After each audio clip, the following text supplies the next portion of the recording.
Hello. Thanks for calling Low Value Mail. Yo, what's up, Danny? What is happening? Who am I speaking with? Actually, you know what? Nobody has to give me their names tonight because it's the controversial opinions episode. No names. All right. How's it going? No names. Yeah, my most controversial opinion.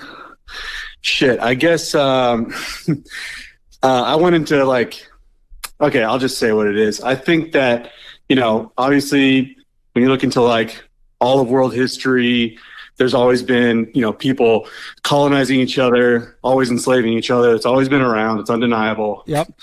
And the more that I research it, I actually think that, although all we hear about is Western colonization and Western racism, I actually think that in the West, in the UK and other places like the US, the slavery and colonization and all that we probably had the friendliest in all of human history, I think. But if I say that around my woke friends or family, they're basically like, oh, you're a piece of shit. I think what you're saying, from my understanding, is pretty true, though. Wasn't the UK the first to abolish slavery?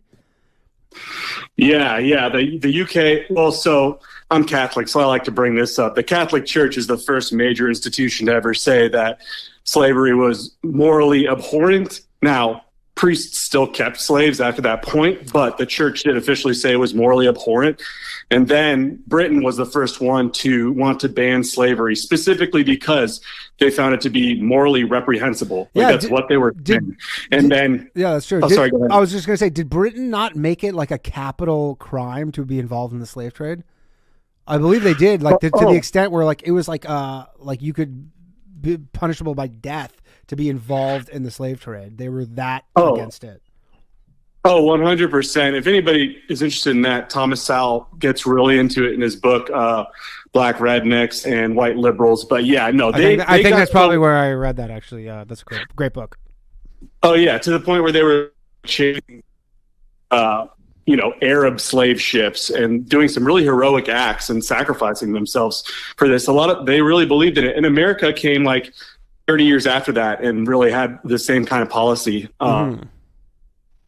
Yeah, it's not. Sure. I guess it's when people are talking about it, it's not the sexiest point to make. Where you go, but we're pretty good on it, and people are like, we're not talking about that though. Well, I've got a bunch of nieces, and they're about to graduate to college, and they're like, oh, we're all white, and they're like, oh, white people this and that historically so bad, and I'm just like, gosh, I don't mind if you want to look at things that we did, and be like, oh, well, that I'm glad we don't do that now. But if you're only looking at what we did and not the full scope of the world, it's just, I don't know why we do that to our kids. I feel like it's really demoralizing and really confuses them. And I think we have a lot to be proud of. And the fact that we overcame this human error that had been made for so long, this horrible thing, and we finally found our way out of it. I think we should celebrate that and stop demonizing our past. I agree. What are your thoughts on reparations?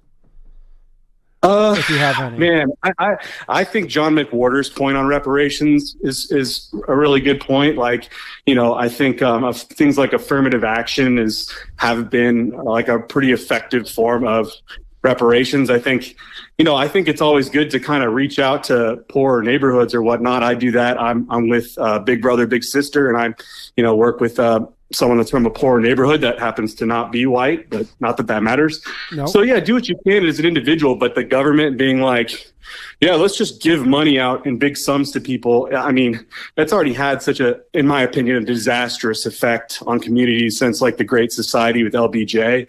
I think that was really disastrous and incentivized breaking up the family and having children outside of wedlock. And I think I think investing in helping people can slip through the cracks, and you should help them. You should, I'm Catholic, so a lot of my time is, dedicated in wanting to help others that are in need. But these government programs, I think, do a lot more damage, and a lot of times they're just kind of a money grab. Do you have kids?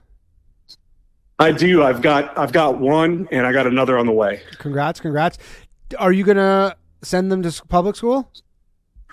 Oh man, good question. Man, even a lot of the Catholic schools right now are very indoctrinated. They don't even have like priests running them anymore. They don't even have Catholics teaching at them anymore. So yeah, I'm looking at co-ops. They've got these really good co-op programs. For anybody considering that, just know you're not alone. There's a lot of people in your neighborhood, more than likely, that are in the same situation. And so a lot of parents are teaming up to jointly homeschool their kids. There's some fantastic resources out there. So just know that if you're in the how does States, that work? Just a bunch of people on the same, just like neighborhood kind of, they just all hire, like, what do you hire a teacher essentially? no. Well, you can do that. I mean, a lot of people do it in a lot of different ways, but basically you just find people in your area that are doing a co-op or want to do a co-op. And you just find people with, in my case, I'm very interested in similar values. I have zero interest. I want my kids to have a classical education. I'd love for them to, even know like some Hebrew so they can read like the original, Old Testament, know like, ecclesiastical Latin, things like that. So I really want them to have a traditional education, and lucky for me, there's a pretty strong Catholic community in my area. So cool. So sorry, what exactly is a co-op? Like do the parents actually do the teaching, or like how does that work, like structure wise? Yeah. So I mean, a lot of people can really do it how they want to make it work. Like, for example, I have teachers in my family, so I could get them to help with a co-op, but there's some people involved with the co-ops and they don't teach the kids at all. They just kind of like, help in giving support or providing resources or what have you. So it's not one size fits all. A lot of people can kind of come up with their own creative ways of doing it. Interesting. It's like decentralized. It's like almost like decentralized or open source, like school. Just literally just Yeah, and once my kids have a strong enough moral foundation, I totally want to prepare them to go to like a public school type atmosphere. It's just when they're so young and they're so impressionable, that's when I don't trust it, Yeah. And that's, I think if people figure it out, that's when you get them real indoctrinated right now, because that's when it's the easiest. Yeah, exactly. It's on us again, and who knows? Maybe this will be a blessing, because I think a lot of people are starting to look at homeschooling. So I don't know. And I imagine a lot of that has to do with kind of COVID, with, I guess, people realizing you're like, yeah, I guess we could just do this. Yeah, I think that's part of it. I think, it's just, well, what do we want our kids learning? I realized so much of the stuff that I learned growing up was like such a waste of my dang time. And when I learn about what education used to be like in the States and like all around the West, and a lot of the world still has more of a traditional education, but like, I'm just like, man, I have one memory of my teacher sitting us down and making us listen to a full Alanis Morissette album and then talking about how it made us feel. And I was like, what the fuck? What was that? Like, yeah. What does this have to do with anything? Shit. Nice. Nice. Okay, cool. Thank you for calling in. Oh, that was great. Yeah. Thanks, my man. Have a good one. You too. Bye.